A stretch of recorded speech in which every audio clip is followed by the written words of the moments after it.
Request minister for agriculture Shri Tummala Nageswararao గారు. అధ్యక్ష, గౌరవ ముఖ్యమంత్రి గారు చెప్పినట్లుగా ఈ సంతాప తీర్మానం పెట్టడం అనేది దురదృష్టం.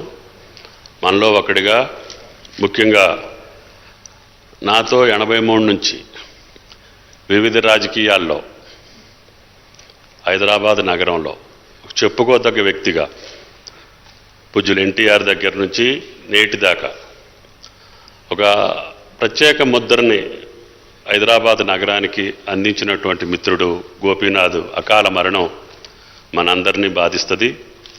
సిట్టింగ్ సభ్యుడిగా చనిపోవటం అత్యంత బాధాకరం. అయినా సరే కాలం మన చేతిలో లేదు. ఆయన నిలబడ్డటువంటి జూబిలీ హిల్స్ బాధ్యత ఈనాటి ప్రభుత్వం మీద, ముఖ్యమంత్రి మీద, అదేవిధంగా మా ప్రభుత్వం మీద ఉంది. తప్పకుండా జూబిలీ హిల్స్ ప్రజలు మీలో ఉన్నటువంటి ఒక నాయకుడిని కోల్పోయి మీరు బాధాతప్త హృదయంతో ఉన్నారు. మీ కార్యక్రమాలు, మీ అభివృద్ధి తప్పకుండా చూసి ఆయన అనుకున్నటువంటి జూబిలీ హిల్స్ని సంపూర్ణంగా అభివృద్ధి చేసే బాధ్యతని మా ప్రభుత్వ పరంగా మేము తీసుకొని ఆయన కుటుంబానికి సానుభూతిని తెలియజేస్తూ ఆయన సంతాపాన్ని, ఈ తీర్మానాన్ని సమర్థిస్తూ ఆయన ఆత్మకు శాంతి చేకూరాలని భగవంతుని కోరుకుంటున్నాను.